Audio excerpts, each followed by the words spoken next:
Good morning. My name is Katie, and I will be your conference facilitator today. Welcome to Chevron's fourth quarter 2022 earnings conference call. At this time, all participants are in a listen-only mode. After the speaker's remarks, there will be a question-and-answer session, and instructions will be given at that time. If anyone should require assistance during the conference call, please press star and the number 0 on your touch-tone telephone. As a reminder, this conference is being recorded. I will now turn the conference over to the General Manager of Investor Relations of Chevron Corporation, Mr. Roderick Green. Please go ahead. Thank you, Katie. Welcome to Chevron's fourth quarter 2022 earnings conference call and webcast. I'm Roderick Green, General Manager of Investor Relations. Our Chairman and CEO, Mike Wirth, and CFO, Pierre Breber, are on the call with me. Also listening in today is Jake Spearing, the incoming General Manager of Investor Relations, who will assume this position effective March 1. Jake and I will be transitioning together over the next couple of months. It's been my sincere pleasure working with each of you over the last 2 years. Thank you for your questions, feedback, and investment in Chevron. We will refer to the slides and prepared remarks that are available on Chevron's website. Before we begin, please be reminded that this presentation contains estimates, projections, and other forward-looking statements. Please review the cautionary statement on slide 2. Now, I will turn it over to Mike. Thank you, Roderick, and thanks everyone for joining us today. Chevron had an outstanding year in 2022, delivering record financial performance, producing more traditional energy, and advancing lower carbon businesses.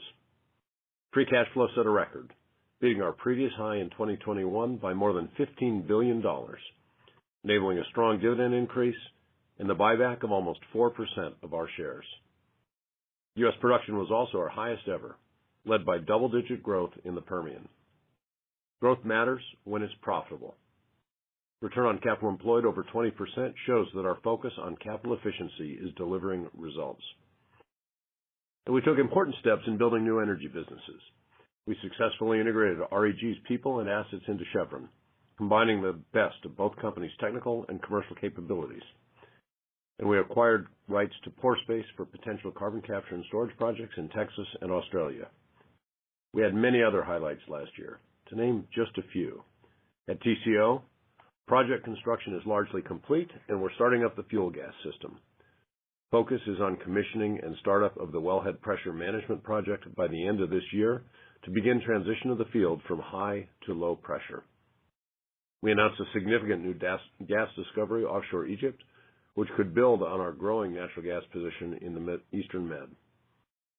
And our affiliate CP Chem reached FID for 2 world-scale ethylene and derivatives projects in Texas and Qatar. 2022 was a dynamic year, with unique macroeconomic and geopolitical forces disrupting economies and industries around the globe. These events remind us of the importance of affordable and reliable energy with a lower carbon intensity over time. We don't know what's ahead in 2023. I do know that Chevron's approach will be clear and consistent, focused on capital, cost, and operational discipline, with the objective to safely deliver higher returns and lower carbon. With that, I'll turn it over to Pierre to discuss our financials. Thanks, Mike. We reported fourth quarter earnings of $6.4 billion, or $3.33 per share. Adjusted earnings were $7.9 billion, or $4.09 per share. Included in the quarter were $1.1 billion in write-offs and impairments in our international upstream segment, and negative foreign currency effects over $400 million. A reconciliation of non-GAAP measures can be found in the appendix to this presentation. Record operating cash flows, in combination with continued capital efficiency, resulted in over $37 billion of free cash flow in 2022. The only other year Chevron's operating cash flow exceeded $40 billion was 2011.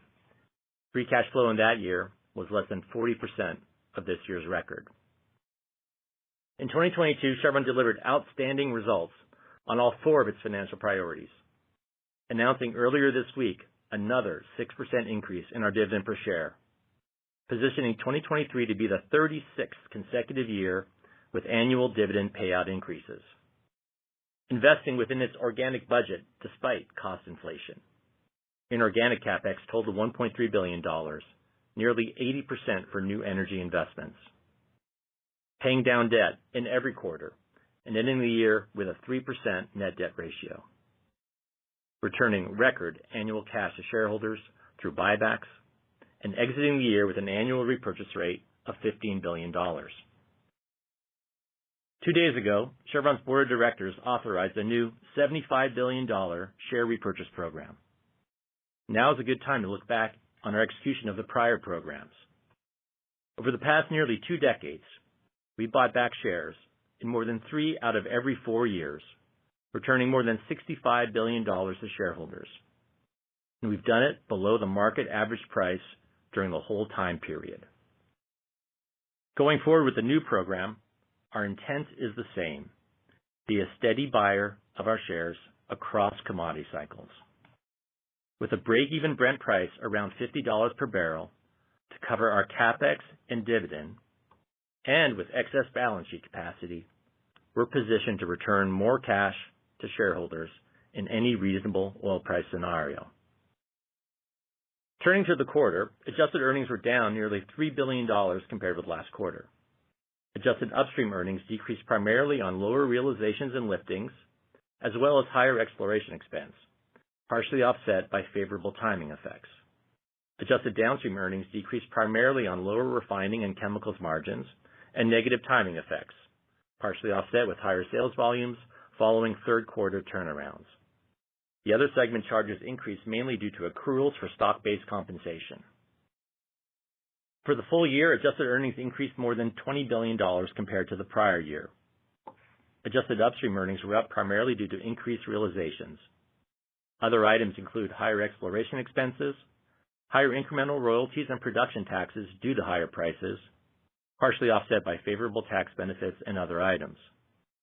Downstream adjusted earnings increased primarily due to higher refining margins, partially offset by lower chemical earnings and higher maintenance and turnaround costs. 2022 production was in line with guidance after adjusting for higher prices. As a reminder, Chevron's share of production is lower under certain international contracts when actual prices are higher than assumed in our guidance.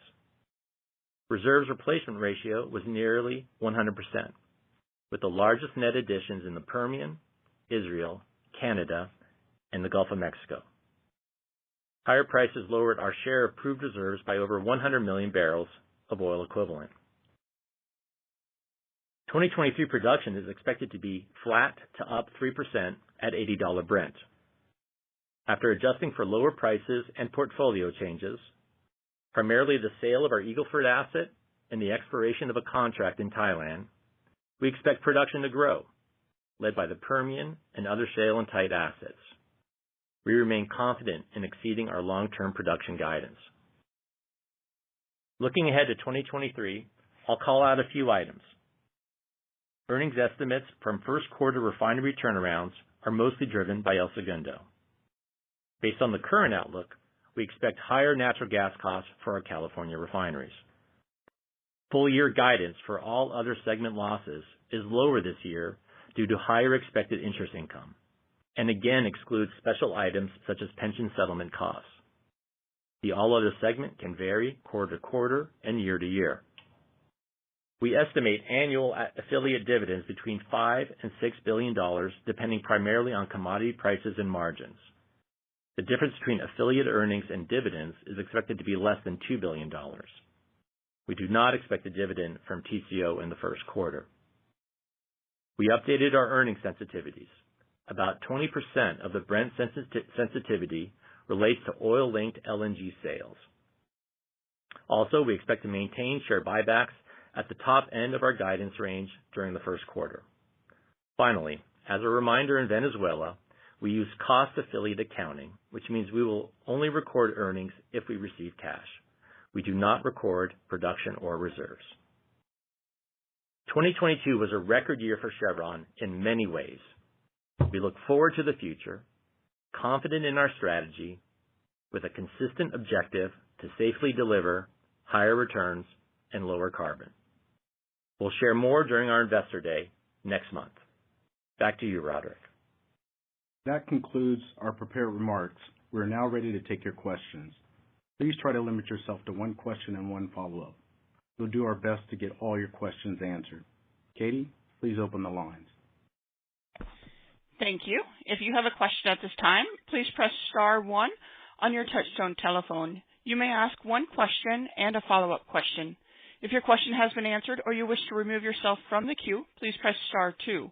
If you're listening on a speakerphone, we ask you please lift your handset before asking your question to provide optimum sound quality. Again, if you have a question, please press star one on your touchtone telephone. Our first question comes from Jeanine Wei with Barclays. Hi, good morning, everyone. Thanks for taking our questions. Morning, Jeanine. Before we get started, hi, good morning, Mike. We'd like to wish Roderick well on his new position, and we really appreciate all your time and help over the past 2 years, so thank you very much. Our first question, maybe just heading towards the buyback authorization topic. This week, the board authorized the buyback authorization up to $75 billion, no expiration date, which is pretty large versus the prior authorization that had a 4-year expiration date. We heard your comments on wanting to be a steady buyer of your shares across cycles and that you're positioned to return more cash to shareholders. Can you comment on the decision-making process for getting to that $75 billion and maybe the choice to leave the authorization open in timing versus the prior authorization did have an expiration date? Yeah, Jeanine, let me start, and then I'll have Pierre add a little bit of color. We included a little information in this call looking back at our past programs, and as you saw on the slide, 15 of the last 19 years, we've bought shares back lower than the market volume weighted average over that period of time. We look at the decision going forward in the context of, the cash generating potential of the portfolio, the outlook for the market environment, the strength of the balance sheet. And, we don't want to be authorizing a program every year, so we talked to the board about a multi-year outlook.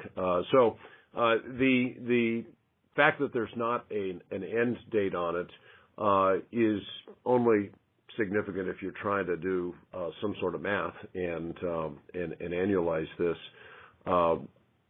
We think our track record speaks for ourselves and the steady, consistent way that we've done this. And so, we increased the rate 3 times last year as we saw the situation evolve, and we're now at an all-time high with the rate of repurchases. So, the last thing you said it, but I'll repeat it. It's sized, to maintain our program through the commodity cycle. We aren't pro-cyclical. We're not counter-cyclical. We're steady through the cycle, and that is the intention.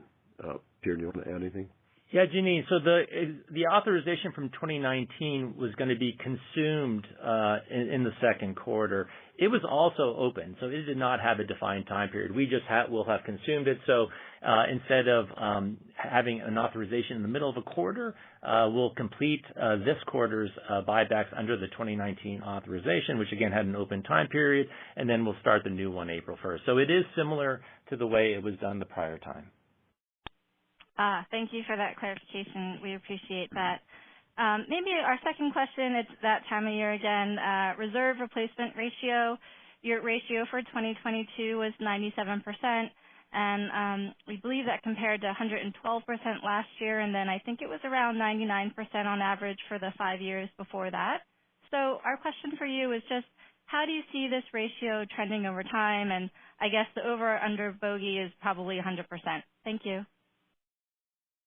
Yeah, so it can move in any given year, Jeanine, for a whole host of reasons, right? Prices, FID decisions, portfolio actions that we take to either, sell or buy. And so the 1-year number is one that will move around. The longer cycle number is the one that you ought to pay attention to. Remember also, as we have this large position in the Permian we continue to develop, we can only book 5 years forward. And so, each year we'll produce out of the unconventional assets, and we'll add another year's worth of reserves on the back end of that. And so, if you were to look at the Permian unconstrained by that, you'd have a very different view. This year we had some additions in the Permian and Israel and Canada and the Gulf of Mexico, as Pierre mentioned. The largest net reduction this year were Kazakhstan due to the contract terms and the effect of higher prices. If you were to actually adjust that out, so we mentioned 100 million barrels were the price effect. This year would be, think of it as 107% X the price effect. And so I do think over time, we intend to be in this business for quite a while, and 100% is a number that you ought to expect to see that or greater over time. But in any given year or any short number of years, you might see something that looks a little bit different. We'll take our next question from Devin McDermott with Morgan Stanley. Hey, good morning. Thanks for taking my question. First of all, Roderick, wanted to echo Janine's congrats on the new role, and thank you for all the help over the years. It's been great working with you. So I wanted to focus in on upstream, and it's good to see the continued progress on TCO and exciting to be getting close to the finish line on the expansion project there. You noted that WPMP is on track for commissioning and startup later this year. I just wanted to first confirm that the second part of that expansion, FGP, is still on track for 24. And then just stepping back, could you just walk us through your latest expectations to the impacts on both TCO production, CapEx, and then also affiliate dividends as these projects come online? I'm trying to get a sense of the changes in 24 versus 23, and then also how you think about the run rate on both volumes and spending for that affiliate post-FGP. Yeah, Devin, I'll talk to the project and let Pierre talk a little bit to the financials. First of all, no change to cost or schedule guidance. WPMP is trending toward a beginning startup by the end of this year. We've got a lot of work done. We've got a new power grid up and running, and this was a power grid built back in Soviet days. The control room is up and running, where everything comes into one central control room. All the production and gas injection wells are done. The gas injection facility is now in early commissioning, and in just the next few days, we'll tie in the fuel gas system to the first gas turbine generator, which is really an important milestone to test the first of the 3 GTGs, begin the process of powering up electrical generation capacity and commissioning boilers, steam, and other utilities. So that all happens sequentially here over the next period of time, which leads to commissioning the pressure boost compressors in the third quarter, and then converting the field from beginning the conversion from low to high, or from high to low pressure by the end of the year. A couple of things that'll bear on production.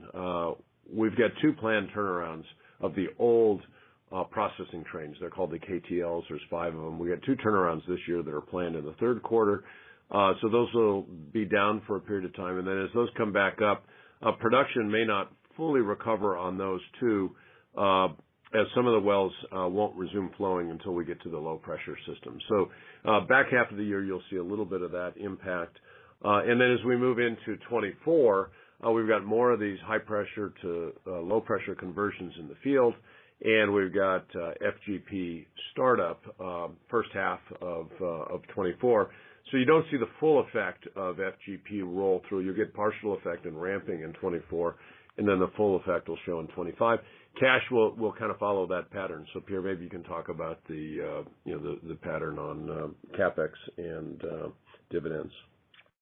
Yeah, for 2023, the TCO dividends are included in the guidance we provided of $5-6 billion, which is up from what our total dividends that we received last year. We did indicate that TCO has held a little excess cash during the course of last year just due to uncertainties that are going on right now.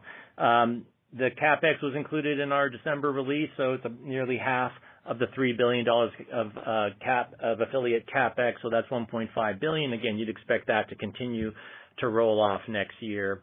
And then if you go back to our investor day, we showed that at $60 Brent, post startup in a full year of FGP production, that the free cash flow coming out of TCO on a 100% basis would be $10 billion. And again, that's at $60 Brent. We'll provide, further updates as we normally do on Investor Day. But the takeaway, as we've said for a long time now, we've been investing in this project for, 6+ years, through COVID, through the ups and downs. When it starts up, it'll generate a lot of free cash flow. We'll see that in the form of dividends, and we'll see that in the form of paying back some of the loans that we co-lent into TCO. Yeah, Devin, just to kind of put a final punctuation on that, in our Investor Day last year, we showed in 2026, so once we get fully on the other side of all this stuff I just described, a 5x expansion in free cash flow out of TCO versus 2021. So it's meaningful. Okay, great. Thank you very much for the helpful answer there. And then thinking about this year, 2023, in more detail, you talked about 0 to 3% total production growth for the year, led by shale and the Permian. And last year, you had another strong one for the Permian. You know, the volumes were up 16%. I was wondering if you just talk through your expectations for that asset in 2023, whether or not you're adding rigs there, overall activity trends, and then more broadly within that 0 to 3% range, what are some of the drivers that can move you to the upper or lower end as we move through the year? Yeah, maybe I'll finish on I think the second question was about overall production, and the first was about Permian. So, you know, our outlook for 2023 at $80 is flat to up 3%, so that puts us between 3 and 3.1 million barrels a day. There's a modest adjustment to that relative to our Investor Day guidance. A couple of things driving that, some project deferrals like Mad Dog 2, which we thought would start up in 22 and now looks like a 23 startup. We've got some planned downtime that shifted from 22 to 23. And then our Permian growth will be a little bit lower in 23. A couple of things. One, in 22, we had the benefit of a lot of prior DUCs that had been sitting that came online, and it goosed early production in 22 a little bit more.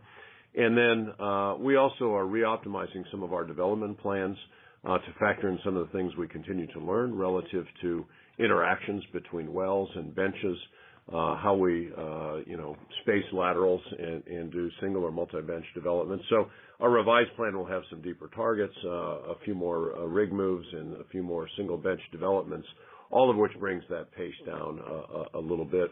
So that's kind of at the highest level what is behind the production numbers. We'll talk about that more when we see you guys in a month here. And maybe I'll stop there because I did cover the Permian as part of that. Thanks, Devin. Katie, we can go to the next question.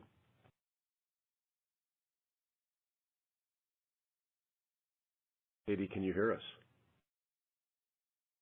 We'll take our next question from Neil Mehta with Goldman Sachs. Yeah, good morning, team, and congrats here on a good year. Hey, Mike, I guess the first question I have for you is around global gas, and maybe you could talk about how you're seeing the market. There's obviously been a tremendous amount of volatility, and remind us again, how you're positioned from a contracted versus spot position. And then I have a follow-up on gas as well in the Eastern Med. Okay.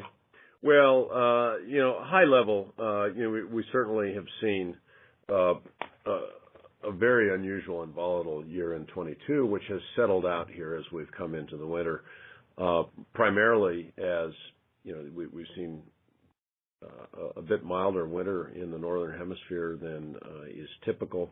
And as in Europe, the successful build of inventories for this year and the reduction of industrial demand have both resulted in an outlook that is less dire for the European economies than it may have looked like several months ago. And so I think the market reflects all of that. You also have the fact that China has been, the economy's been slow throughout the year, which is, looks to be turning around. And so I think it's good that markets have calmed. I mean, the high prices really were creating a lot of stresses out there that are not good. And I hope we see these prices stay in a more moderate range as we, enter 2023. Our posture is largely, as we've described it before, we're primarily contracted on oil index pricing, biggest piece obviously out of Australia. We do have, we ran really well in Australia last year, record number of cargoes, and so there were some spot cargoes in the mix out of Australia. Out of West Africa, we've got a little more spot exposure in, Angola and, now with Equatorial Guinea as well. But think of us as primarily oil linked. And, we've got some sensitivities, I think, that Pierre has put out there, and we reiterated some of those in the guidance today that should help you, model these things based on your assumptions on gas prices.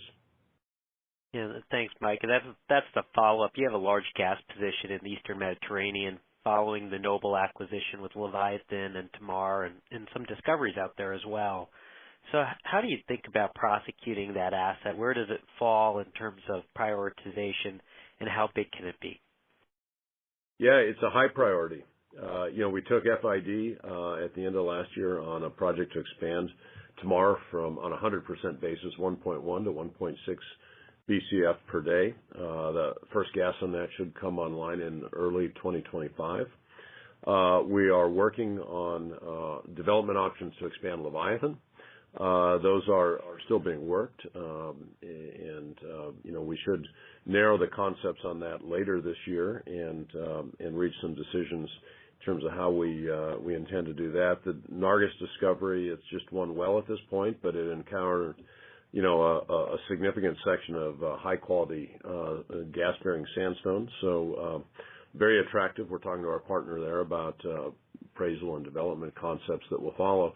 So that region, and of course we've got a number of additional exploration blocks further to the west in the Mediterranean that we've not yet put any wells into, but we've got seismic and we're developing our exploration plans, and you'll hear more about that as we go forward. So it's a high priority. The region needs gas, both regionally in the Middle East, but also then obviously options to try to get that gas into Europe. And so the Noble acquisition was really advantageous from that standpoint, and we're optimistic about the prospectivity of some of these additional exploration blocks.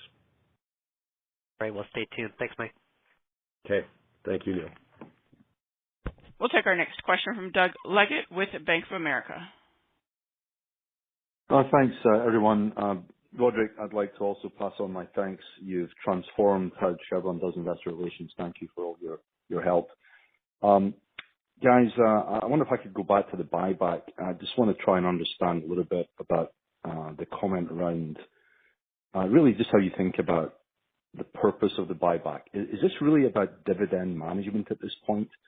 Because it seems to us that if you take your Brent sensitivity into account, the run rate at the high end of the range puts you about a $90 break even on your oil price. And I'm just wondering if this is about value or about managing confidence in future dividend growth. Well, let me try to be clear on this, Doug. We do not do buybacks to manage dividends. Absolute dividend load is an outcome. It's not a reason that you would do buybacks. So our dividend growth expresses confidence in the ability to grow free cash flow at mid-cycle prices, and it is a long-term decision, a long-term decision. We haven't cut the dividend since the Great Depression. Pierre mentioned we've increased the payout 36 years in a row now. Buybacks are different. They signal confidence that we're going to generate excess free cash flow, or we've got excess balance sheet capacity, which we have significant capacity in the current commodity cycle. And as we satisfy our commitments on the dividend, our reinvestment plans in a disciplined manner to grow free cash flows and maintain that strong balance sheet, we've got the capacity then to buy shares back through the cycle. An outcome of buybacks is a lower absolute dividend, but it's not the driver. And so I don't want there should be no confusion about that. We've got confidence in our dividend increases, whether we're buying shares back or not. We wouldn't increase the dividend if we didn't have that confidence, and so the two are not linked in that manner. That's very clear. Thanks, Mike. My follow-up, it's a bit unfair given your analyst day is a month away, but I'm going to give this a go anyway. So if you made the point, your balance sheet's in terrific shape, obviously. You've got a lot of capacity there. But also, if I go back to that sort of $90 break even, all I'm doing is taking the $15 billion run rate, $400 million a year, and adding it to the 50 break even, $90. What does that say about your outlook for us maybe stepping up growth capital? That would seem to imply that the growth capital, or the $17 billion sort of capex number, is probably what we should expect going forward. Is that the right way to think about it, or should we wait until the end of the month, the end of February? Yeah, I mean, we'll talk about it more in February, Doug. I'm not sure I followed all your math there, but we're growing. We got a 3% compound annual growth rate at 15 to $17 billion of capex in a market that's not growing that fast. We're growing well better than the overall demand for oil or for gas, which is growing faster than oil is. And so we are growing production, but what we're really focused on is growing returns and cash flow. And if we can grow returns and cash flow, the equation works. And so, we'll be happy to talk about this more when we're together at the end of the month, or at the end of next month. But we can grow cash flow, we can improve returns at the rate that we're spending at. And so I don't know why there would be a question about our ability to do that. And the production number is an outcome of those decisions. It's not the goal. Appreciate the answers. We'll see you soon. Thank you. We'll take our next question from John Royal with J.P. Morgan. Hi, guys. Good morning. Thanks for taking my question. So maybe just a kind of a spin on Doug's question. So with the balance sheet at 3%, is there a point where you think of yourself as actually under-levered? And I realize that's a good problem to have, but if you ever got to that point, would the mechanism be to get leverage higher by increasing the buyback, or how do you think about that generally? Is the 3% kind of where you want to be? This is Pierre. I'll take that. Our guidance is for the net debt ratio to be between 20 and 25% at mid-cycle conditions. And as you said, we're at 3%, so we're much stronger than that. And that's what happens in the short term. So Mike has talked about our financial priorities. They're simple. We've been consistent with them for a very long time. And 3 of the 4 are pegged. We just increased our dividend 6%. We have a 2023 CapEx budget of $14 billion. We've given guidance that keeps that CapEx flat over the next several years. And we have the buybacks at the top end of the guidance range at $15 billion. So swings in cash flow in the short term will go to the balance sheet. And because commodity prices and margins, we just were talking about natural gas prices and refining margins, and things are moving up and down. But over the long term, those cash flows will be returned to shareholders. And so we want to do it in a way that is steady across the cycle. As Mike said, we don't want to be pro-cyclical. And by the way, we haven't, right? Our track record shows that over the past nearly 2 decades that we've been able to buy actually below what the market average price has been. So the intent is to, we'll be a little strong balance sheet depending on commodity prices and margins and how strong our operations have been. But then over time, the cycle will correct, and then we'll continue buying back shares. We've said we could have a higher buyback rate right now. We're sizing it at a level to maintain it for multiple years across the cycle. That means there'll be a time period where we'll be buying back shares off the balance sheet, and we'll lever back up closer to that 20 to 25% guidance. Thanks, John. Very clear. Thank you, Pierre. And so just to follow up on the TCO project, was hoping you could give an update on the CPC terminal operationally and kind of where that stands. And then what types of discounts are you seeing at that terminal right now? I think you called out a few quarters ago, or maybe 2 quarters ago, that it was $6 or $7 per barrel. I imagine that's come in a bit. So where's that discount today, and how's that terminal operating? Yeah, so, last year there was probably more news than there was impact on a variety of issues relative to the pipeline and the terminal. There was work going on in the kind of late third and into the fourth quarters on the two of the 3 single-point moorings. All that work is done. All 3 SPMs are operational today. There are no constraints on loading. There are no constraints on throughput on the pipe. Despite a lot of the things that people heard and worried about last year, the pipeline was very reliable. Our production was impacted less than 10,000 barrels a day over the course of the year. It was really a few weeks in March and April. And so everything there is running very smoothly now, and we don't see any constraints. Discounts have come in a little bit on CPC. In the immediate aftermath of some of the sanctions and changes, related to Ukraine, we saw a trading range that was like $4 to $10 below a dated Brent. And before the conflict began, it was plus or minus $1. We're seeing kind of $1 to $3 discounts now.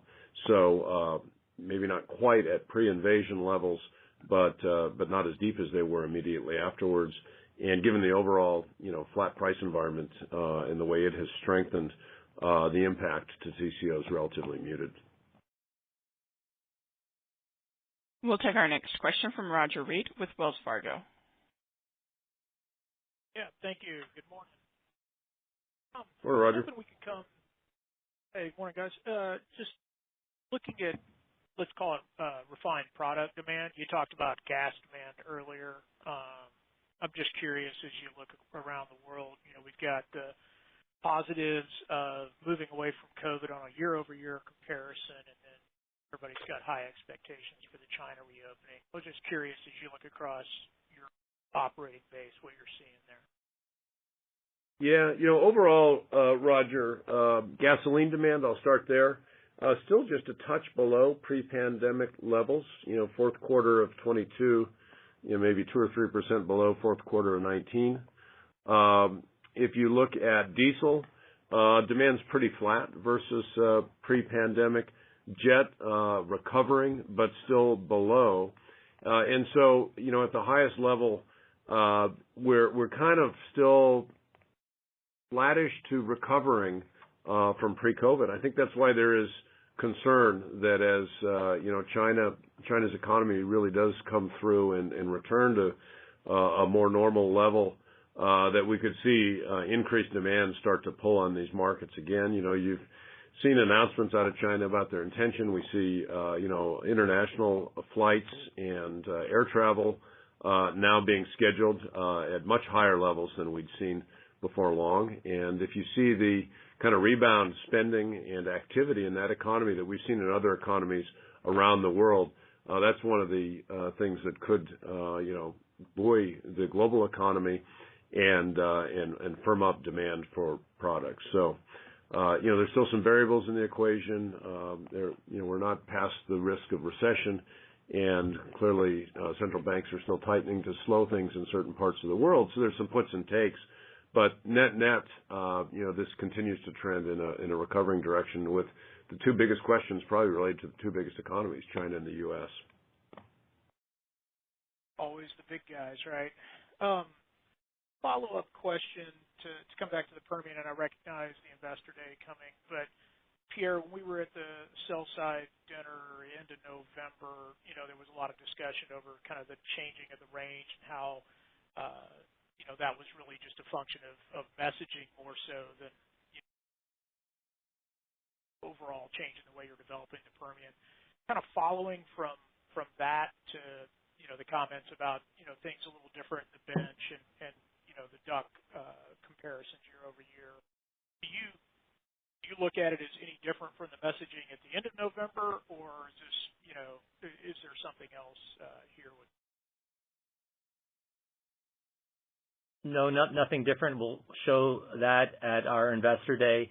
Again, we were in the middle of the range. You can see the fourth quarter number was 738, so that was strong. We had some learnings, as Mike said, in 2022, and we've adjusted our plans to go to deeper targets and more single bench developments, and that results in a little longer drilling times and a few more rig moves, and we'll update all that. And all that's obviously included in our production guidance. So it will continue to learn and adapt. In the Permian, it's a large royalty advantage position. It's an asset that delivers higher returns and lower carbon. It's a big source of free cash flow.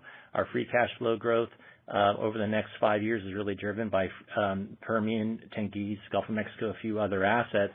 And it's remarkable to have an asset that can grow at that rate and do it free cash flow positive the whole time and free cash flow growing the whole time. So it will ebb and flow a little bit as we learn more, but what you'll see at our Investor Day is something very consistent with what we're saying today and what we said in the past. And Roger, just to emphasize a point I made earlier to another one of the questions, we remain focused on returns and value, not on production. And so, that's what drives all of this. Thanks. We'll take our next question from Irene Himona with Societe Generale. Thank you very much for taking my questions, which are both related, so I will ask both at the same time. So firstly, thinking about balance sheet strength, of course, the other use it can be put to is M&A. You've been very disciplined with your M&A timings, both with Noble and Reggie. How do you see the current market in these two, let's say, pots, legacy oil and gas versus low carbon? And then secondly, has the IRA Act perhaps changed your appetite for a faster expansion in low carbon businesses, please? Thank you. Thank you, Irene. We do have the capacity to do M&A. We don't need to do M&A, and so we'll only do deals that are value-creating deals.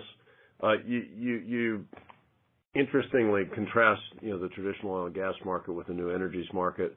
What I would observe is, given commodity price strength in oil and gas, we've seen companies that previously might have been, languishing from a value standpoint, strengthen, and I think there's some optimism in the eyes of other companies about the future, and so the bid-ask spread on oil and gas companies is maybe a little wider right now, given the strength versus when we did our deal a couple of years ago.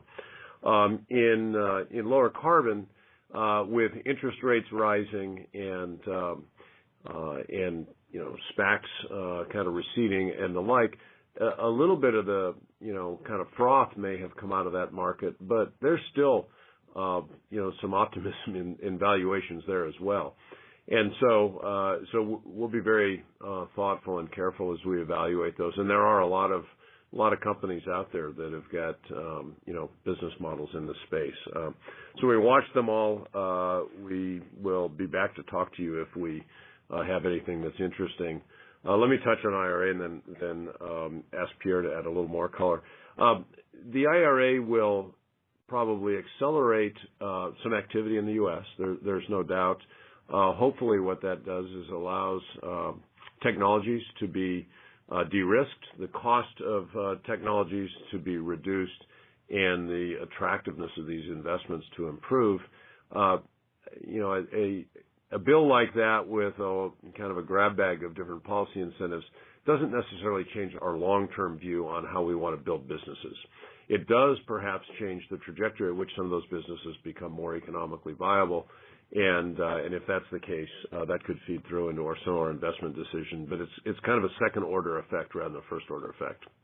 And just to add some of the other important effects, permitting, really critical for traditional energy, super critical for new energy, new technology developments. You've seen us make some investments on technology to reduce the cost of capture of CO2, and then scale, getting costs down. So it's helpful, but it's just one element, as Mike said. Thanks, Irene. Thank you very much. We'll take our next question from Ryan Todd with Piper Sandler. Great, thanks. Maybe if I could ask a couple on the downstream side. First, there's been a lot of noise earlier this year about refinery maintenance activity looking to be well above average in the U.S., particularly during the first half of the year, especially amongst the independent refiners.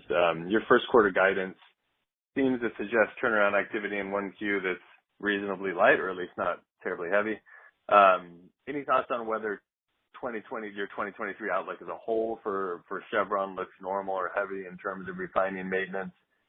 And then maybe, more broadly, how you see general tightness in global refining markets this year, or over the course of 2023? Yeah, I would say it's a pretty typical year for turnaround activity. We've got the FCC at El Segundo in the first quarter of this year, which Pierre mentioned in his comments. But there's nothing unusual in our turnaround plan for this year.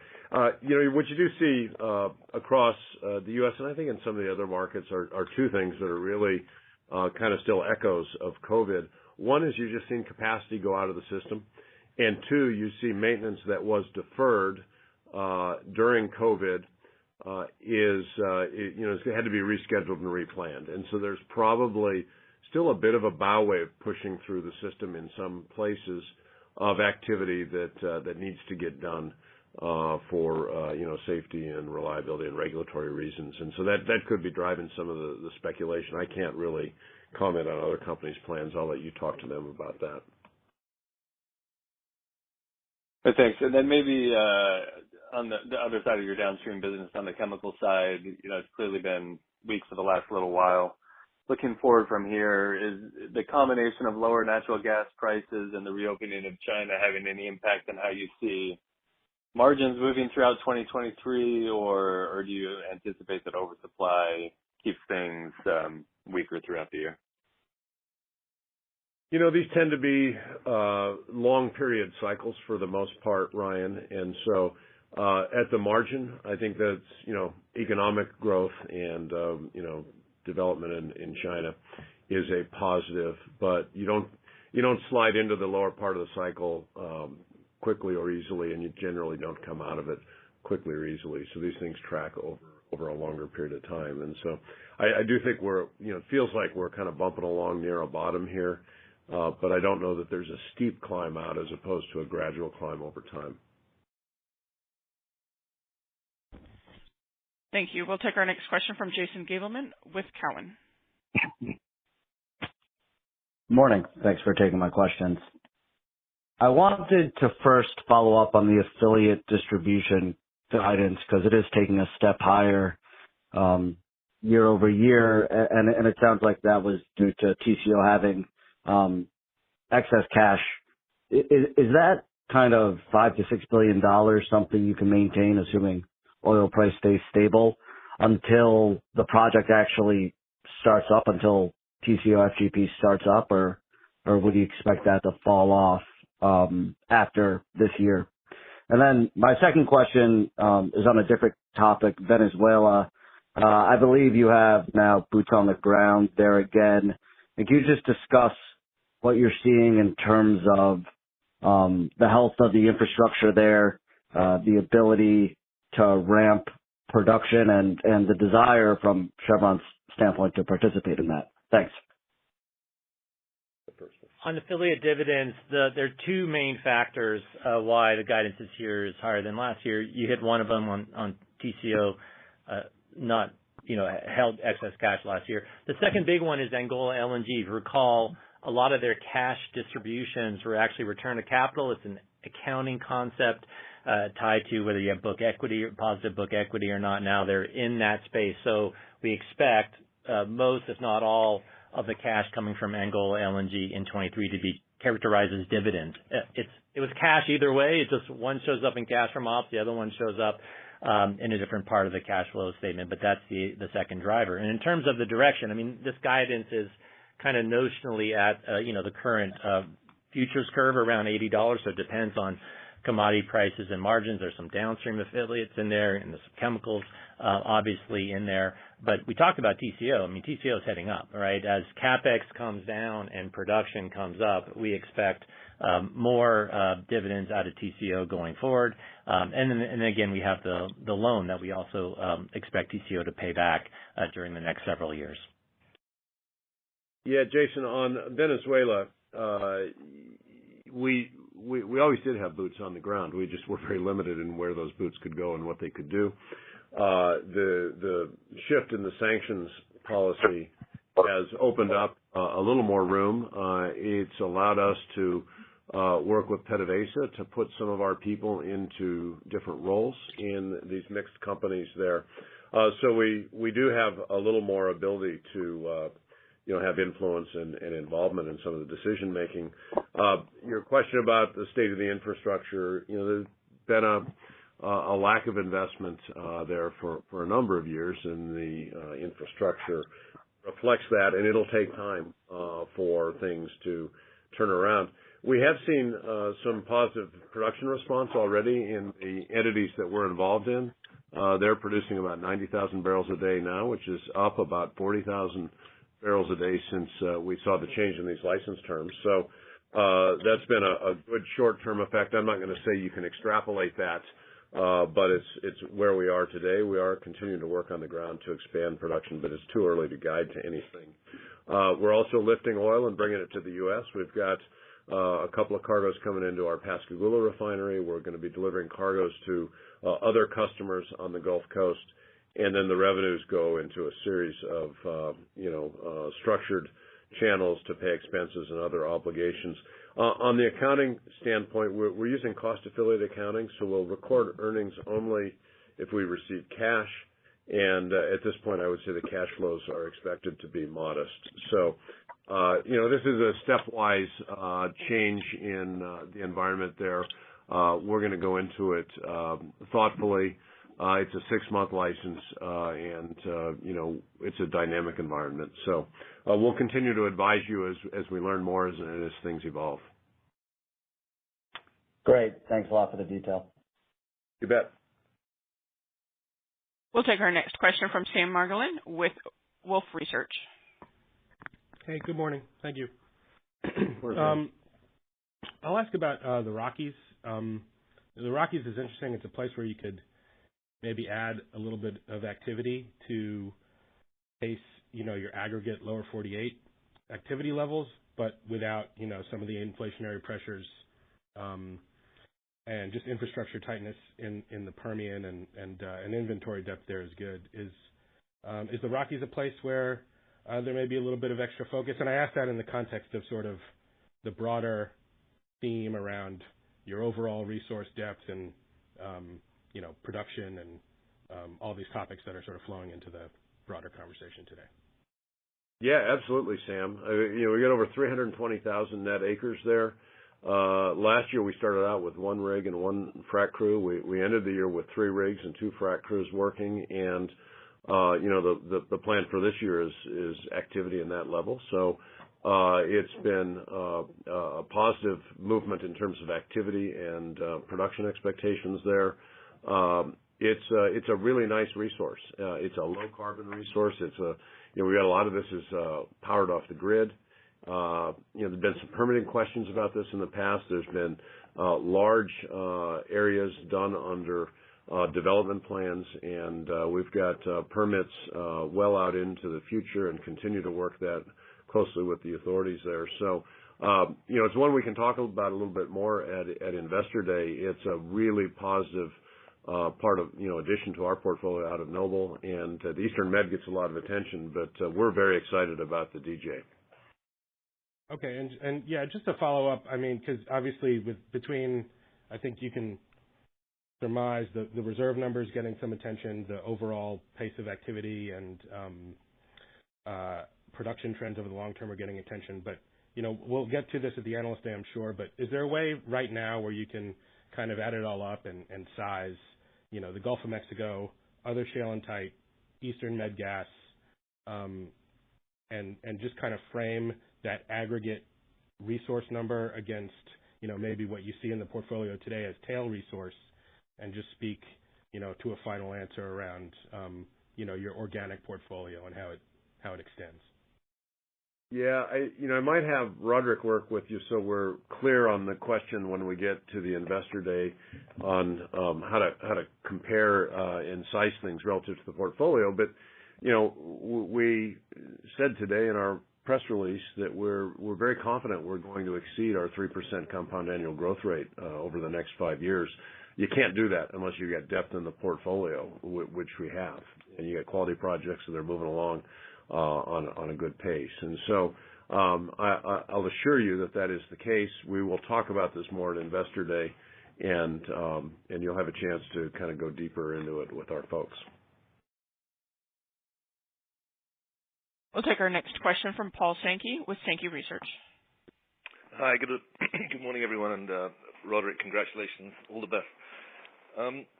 Mike, I was a bit surprised by the major buyback announcement. Obviously, the $75 billion is very splashy, but within that, it seems that your guidance has remained that you'll be in the $5 to $15 billion a year range based on the Q1 guidance. Are you expecting to step that up, or is this a 5-year authorization? And were you conscious that it would probably cause a lot of political backlash? Thanks. Yeah. So, Pierre answered the question earlier. It's not a 5-year authorization. It's an open-ended authorization. It is, it's our intent to maintain it across the cycle. I'll just say that again.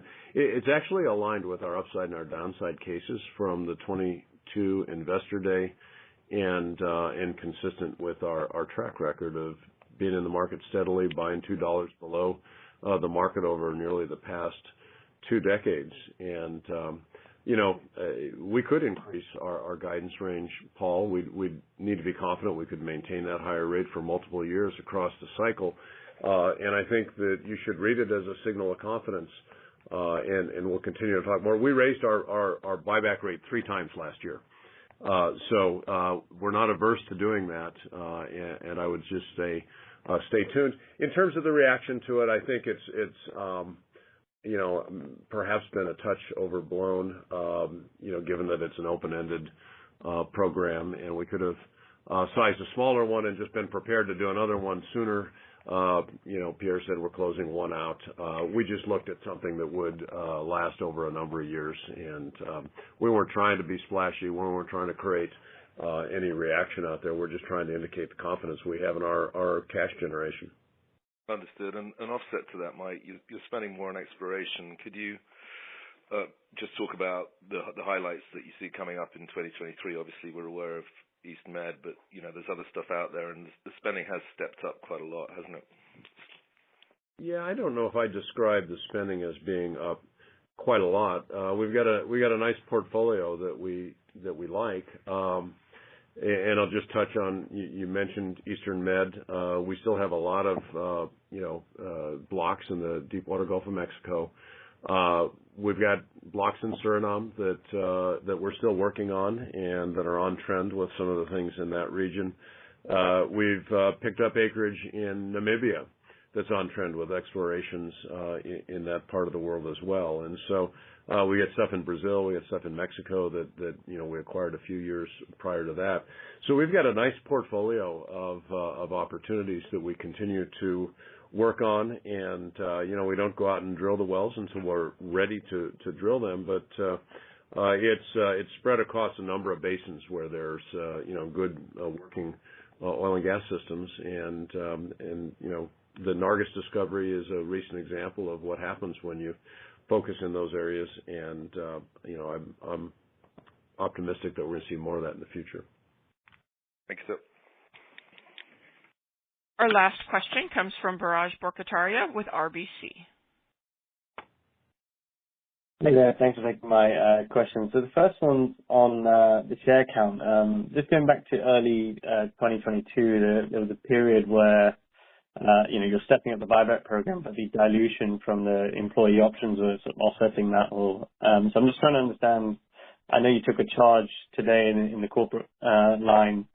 Do you expect 2023 dilution to be a similar level to 2022, or should it be lower? Just any sense on that would be helpful. We expect fewer employee and retiree exercises of stock options. That was extraordinary, unusual in the first quarter, and it's a zero-sum game. In other words, if employees and retirees do it early, there's fewer to do going forward. But that'll be up to them in the stock price performance. And the share buybacks, you just divide, depends on what our stock price is. We give guidance quarterly, and I think you can do the math. It is confusing, the difference between average annual share counts and where we end, right? So we are clearly taking our share count down, but when you look at average annuals, is exactly what it implies. It's an annual each day, but the trend is going down. Our buybacks exceed the issuances, and we expect that to continue. That's very clear. Then the second question is just thinking about asset sales. I was looking at your guidance. 2023 plans are fairly muted. I appreciate that you're basically at close to zero debt, so you don't actually need to do anything. But in a high commodity price environment, maybe counter-cyclically, you might want to accelerate some things. So is this a function of just the limited, cleanup needed in the portfolio, or a view on bid-ask spread, or anything else? Just get your view on the asset sale market at the moment. Thank you. Yeah. So, Biraj, we are a little lower than what our typical level of guidance has been, or level of activity. Over the last decade, we've generated about $35 billion in asset sales. So, that's, say, 3.5. There was some portfolio cleanup underway there that was, needed to be done, and we got good value as we sold those. You're always looking at your tail. There's always, when you sell things off, there's a new, part of your portfolio. It's okay, this sits at the margin, and so you're always challenging that.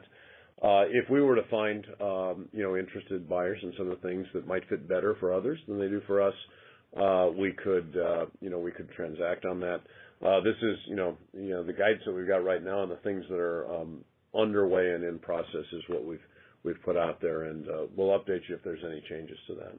And the only add, Biraj, we don't do asset sales to raise cash or to manage the balance sheet. We do it based on what Mike just said, high grading of the portfolio, where we can get the best returns for capital, projects that can compete for capital. Some of the impairments that we took in the fourth quarter are a result, an outcome of projects that are good projects. They're just not good enough to clear the bar. So it does ebb and flow a little bit, as Mike has said, but I just want to be clear. We do it as part of our capital discipline and driving higher returns and lower carbon.